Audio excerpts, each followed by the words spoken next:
Assalamualaikum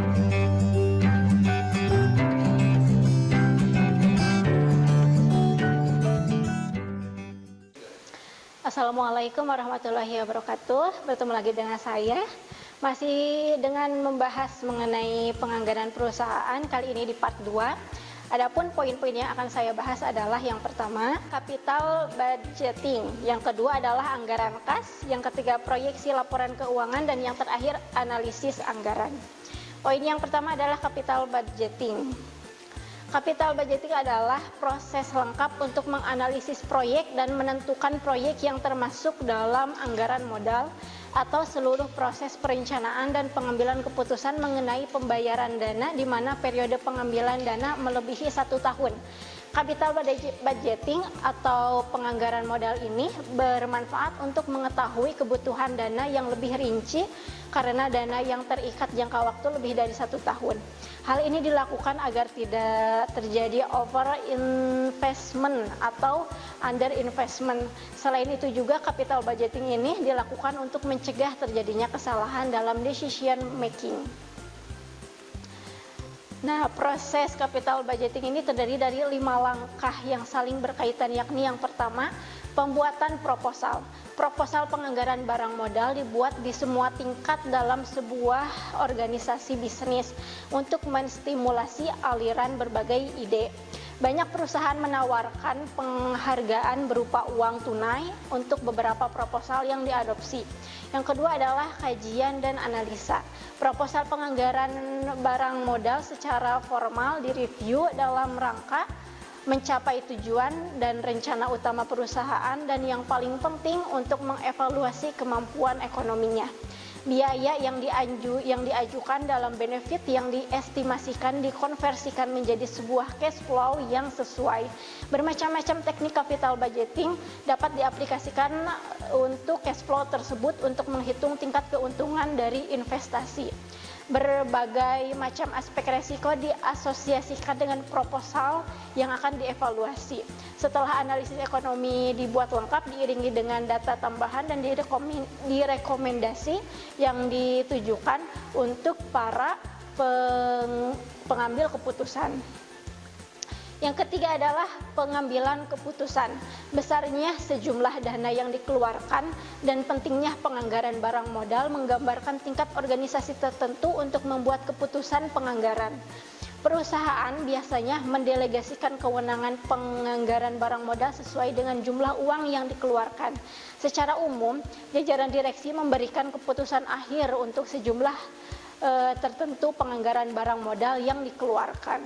Yang keempat ada implementasi. Ketika sebuah proposal telah disetujui dan dananya telah siap, tahap implementasi segera dimulai. Untuk pengeluaran yang kecil, penganggaran dibuat dan dibayar langsung dilaksanakan. Namun untuk penganggaran dalam jumlah yang besar dibutuhkan pengawasan yang ketat.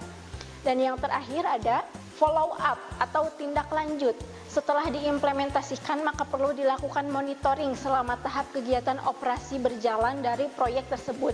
Perbandingan dari biaya yang ada dan keuntungan yang diekspektasikan dari berbagai proyek sebelumnya adalah sangat vital.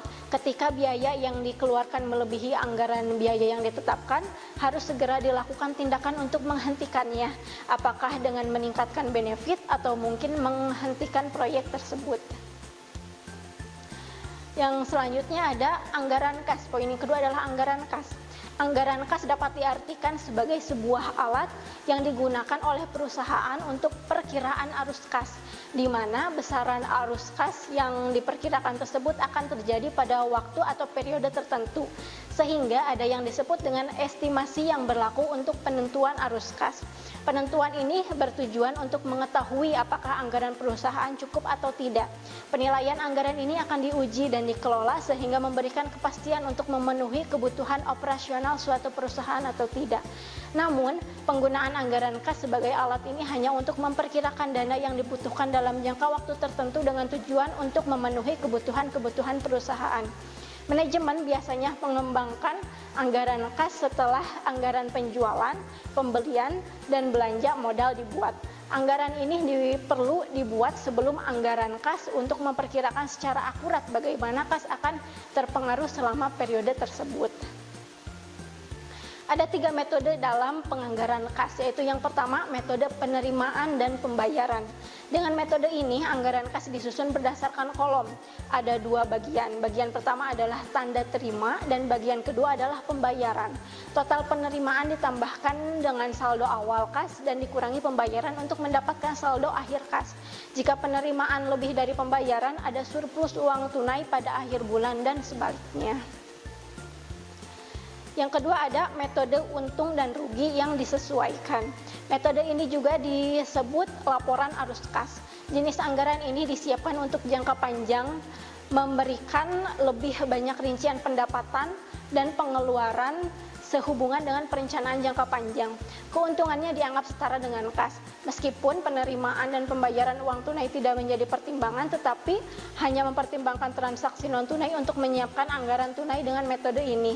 Keuntungan disesuaikan dengan menambahkan kembali depresiasi, provisi, stok pekerjaan dalam penyelesaian penerimaan modal, penurunan debitur, peningkatan kreditor, dan dengan mengurangi dividen pembayaran modal, peningkatan debitur, peningkatan stok, dan penurunan kreditor.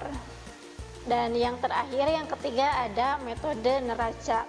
Metode ini sangat mirip dengan metode untung dan rugi yang disesuaikan. Dengan metode ini, semua item neraca dicatat pada sisi masing-masing kecuali kas. Kemudian, neraca seimbang jika sisi kewajiban lebih berat dari sisi aset. Angka perimbangannya adalah kas di bank.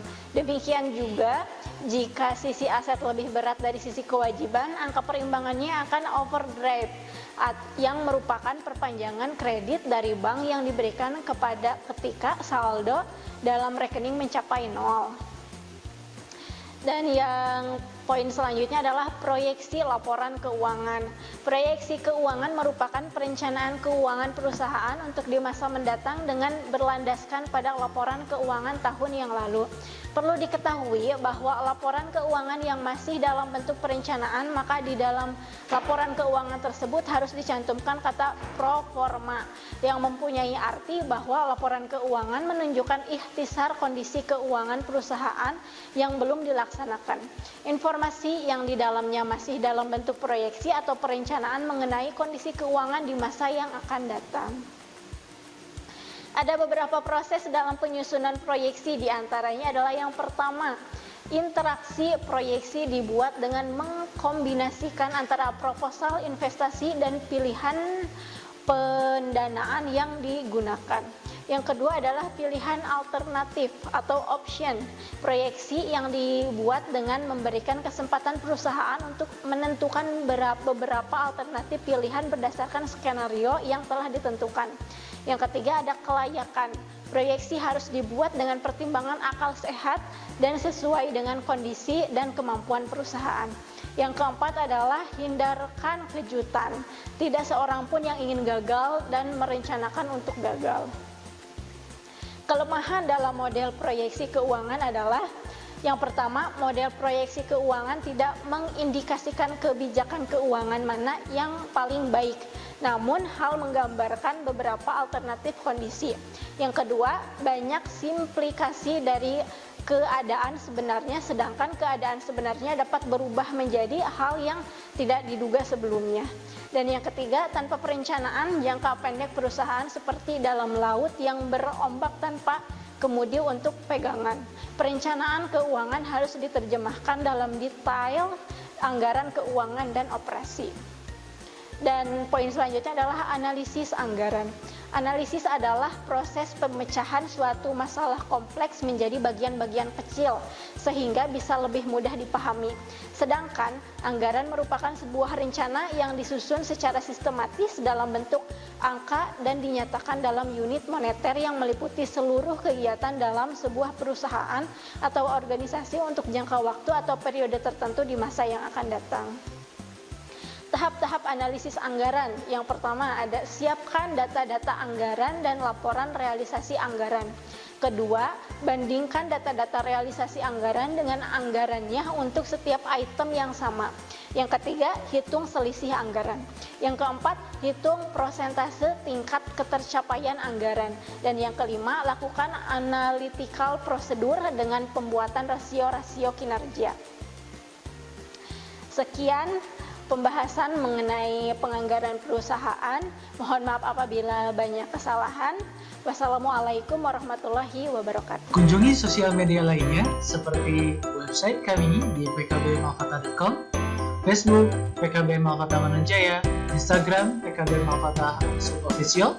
Dan terima kasih telah klik video ini. Jangan lupa like, comment, share, and subscribe untuk menunjukkan dukungan kamu terhadap channel ini. Enjoy the video PKB Malkata.